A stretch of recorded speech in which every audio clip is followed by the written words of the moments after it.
All right. So I saw this right before we started streaming. But I did not watch this video. Is this video ESPN as well? Taylor Rooks. No, she's FS1, right? Let's see. I don't know if I want to actually go to... Wait. Okay, wait. All right. Actually, there is a video connected to it. Okay. Let's listen.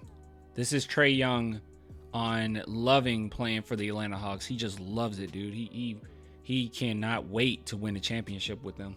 So when you wake up and you go on your phone and you see all these rumors, take me into that moment. What does that feel like for you? Some of the best players ever have been traded. So who am I to just be here mad or feeling unwanted or feeling a certain way? If you don't want me, then okay, then somebody else will. So then I'll just ask plainly, do you believe that you will be in Atlanta next season? Hopefully. Like, I could have went to Kentucky. I could have went to Kansas, but I chose to be different and went to Oklahoma to try to win a championship. They've never won a championship in Atlanta. Me getting drafted there felt like a match made in heaven. This is something I want to do. Like, I can defeat the odds here too. My whole envision was to always be here. Like, my whole goal was to win here, win championships, bring people here with me, and build this dynasty here. But who knows? Like, it's year 6 now. For you, these rumors are like, it's not me. You're like, I want to be in Atlanta. Mm-hmm. I mean, yeah, you've heard it from the source. Like, I want to win, but that's what you've heard too. Like, I just want to win. So that's in Atlanta. That's where I want to be. That's where I envision myself being. Wait a minute, what was that last part?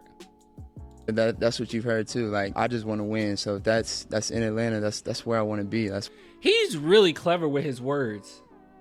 He is. Woo, that was really impressive. I mean, seriously, like, this was really impressive. Like, the way that he still maneuvered, like, you can kind of read between the lines and see, like, I want to win here. Like, he's being honest. He wants to win there. That was his ideal, that I'll go to a team that never won and I'll put them on my back and I'll win this championship. He meant that, but he's like, look, I want to win. All right. That's the source. All right. I want to win, whether that's in Atlanta or with Wemby. I want to win though. I want to win. Like, I don't know, dude. I don't know. Honestly, though, I'm not trying to put words in his mouth or anything like that, but I do think that this is very impressive. All right, so my takeaways about this, I know Atlanta fans are really excited. They're like, see, he wants to stay. I don't really think that's the case, okay? I think that this was a PR answer. I think that this was, and let's be real. First off, you can't say anything, all right? You can't say anything. So if you like try to insinuate that you want to go to this team or this team, the NBA will hone in on that. You're not allowed to do that. Okay. So that's number one. Number two, him being, I think, an improved leader. Okay. I'm not just saying that. I think that he's improved his leadership abilities. Mid-season like this, that will be a terrible move for Trae Young to just blatantly say, I don't want to be here. But let's be real. Okay. He can say whatever he wants. Let's be real. He's done just enough not to get in trouble, whether it be commenting on a post where, man, that would have been an easy lob for Wemby. Anybody could have made that lob, whether it be him going onto a podcast in which he knows beforehand, his PR team knows beforehand what questions are going to be asked. They know these things. Okay. That's why I would never want, well, I'm lying. Okay. I kind of would. I was going to say I would never want to interview any NBA player. That's not true. I would. I think that would be cool. But you are going to be limited in what you can say and what you can ask. So yeah, they know exactly what questions are coming his way. And there were like 5 questions about Wembanyama, and he was willing to jump on podcasts and entertain it. I'm not dumb. Also, the fact that his dad is a Spurs fan, the fact that he grew up a Spurs, he would love to be in San Antonio. The fact that he's like, I wanted to come here and build a dynasty. Well, you know who's working towards a dynasty right now? I mean, the first steps, baby steps, early steps, but it's the San Antonio Spurs. So I don't buy it. I think that this was a really good way of maneuvering, but I think once the season is over and we see where the Atlanta Hawks land, we see how well they did, I think that we'll get a little bit more information from Trae Young. But I said this once and I'll say it a gazillion times, okay? I don't necessarily think that the Spurs making no move is a bad move. Regardless, I think that you win any situation you want to go in. If you want to do it purely organically, you can do it that way. If you want to trade and get Trae Young, you still have plenty of assets for the future and you can still build your dynasty. That's how the Spurs set themselves up. It's very impressive. So Really good stuff. But yeah, Don Johnson, would adding Trae fit in the line with the patience movement? Yeah, actually, yeah, because you still have plenty of picks left. Because what you'll do is you'll trade back their picks, right? So that will be 3. You can correct me if I'm wrong, chat. I think that'll be 3 picks we give them back. You can give them one of yours, maybe even the 2024. Hopefully we get the Toronto pick. Especially if you get the Toronto pick, you can give them ours. And maybe you can give ours like one of our future picks if that's what you want to do. And if the Spurs, or if any fan is worried about 2027 or whatnot, or 2026, as far as like, oh, where the Spurs gonna land? How many first round picks can we get? Like you can trade away so many second round picks. Like we got so many second round picks. You can package that and get you a first round pick, I'm sure. So I'm not really worried that much. Yeah, it will still fit in the patience category. Like Trae Young isn't one of those moves right now, especially with how everyone's contract looks, where it's like really worrisome, like, oh my God, we're rushing things. We're not going to win. If Trae Young was on this team right now, yeah, we'll get a few more wins, but we're not like a winning team all of a sudden, right? Like it's still going to take time. But yeah, so I don't think we have to really think of it that way. But yeah, regardless, that it will still be, patient.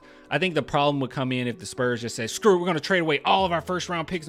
I think that'll be a bad move. Or if you're like, I'm going to trade away Devin Vassell and Sohan, and I'm going to bring in stars and trade away my first round picks and try to bring in more stars, then that would be rushing it to the point where Wemby isn't even where he needs to be yet to be the leader of a championship team. And you'll more than likely be a mediocre to decent, okay playoff team. Probably not win anything, especially with the Nuggets lurking around, how good they look. And yeah, I mean, it'll be wasted in the next few years. And then that's when you have a disgruntled star asking out. But at this point, it's nothing to really worry about. So you can trade for him, not trade for him. Either way, I think it's still in line with what you need to do as far as a franchise. So is there any possible way to get Trae and keep the top 5 pick? The 2024 top 5 pick? I don't think so, to be real with you. I don't think so. I think if the Spurs were to try to trade for Trae Young, during the draft, I don't think that you get away with. I just don't think they're that dumb. I think they're going to take that 2024, and I think the Spurs will be willing to do it if, for instance, I don't know, you can get Modest Buzelis with the 7th pick, maybe, if there's a possibility of that. But yeah, I don't see. I really do think that their next year is more valuable. Exactly. I don't want to give them our 2025, our personal 2025. I would love to keep their 2025, but there's no way they trade Trae Young and not get their pick back. Yeah. Clan, who do you want as our 3? I've been saying this so many times. Modest Buzelis. That's who I want. That is who I want. Okay. I am honed in on it. Now it might change. Like I said, we're going to do more videos on draft prospects. Right now, though, that's my guy. That's who I want. If the Spurs got 3, the 3rd pick, that's who I'm taking. Right now, it could change. But right now, that's my guy. Risa Shea is cooking. That he is. But I would take Buzelis. Right now. It could change. Risa Shea, Modest Buzelis. Right now, that's who I'm taking. How many times I got to say this? Not gonna lie, there's no standout prospect in this draft. No. The talent gap is like so short. Modest gives Manu vibes. He gives Manu vibes in the same sense that he is very crafty. And yeah, he can get to his spots. He makes the right reads. He plays the right way. He's sneaky athletic. Every now and then he hits you with a move where you're like, whoa, where'd that come from? Yeah, very fluid. There you go. That's a good way to describe him. Very fluid. Good player. Great player. And even. I think he's going to be a great player. Maybe not a superstar. I think he's going to be a fine player. But yeah, we'll be fine. Let's see. So it's good that we watched that video because this is actually what I saw at first. And it's like, dude, reading things does not give it justice at all. So it says Trae was straight up asked if he will be a Hawk next year. He responded, hopefully. That's funny.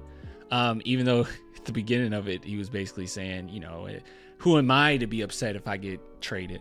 And then it says, they never won a championship. I want to be that guy and bring other guys to get one in Atlanta. Okay. Then concluded from, you've heard it from the source. Trae Young has made it clear he wants to be in Atlanta. It's now just up to the front office to not mess it up. Okay.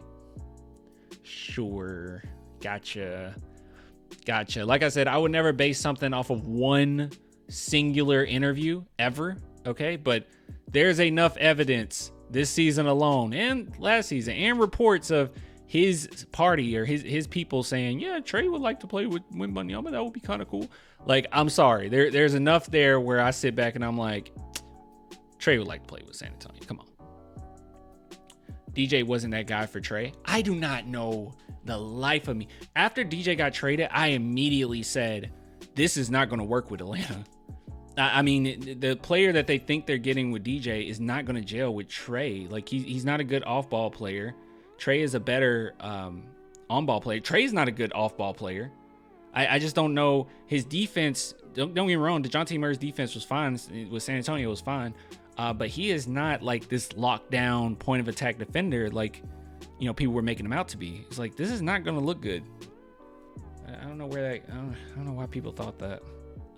But I guess if you didn't watch the Spurs and, he's an all-star and, I get it. Not to talk bad about DJ. I think he's a fine player, but yeah, just not good fit, I think. Anyways, good stuff.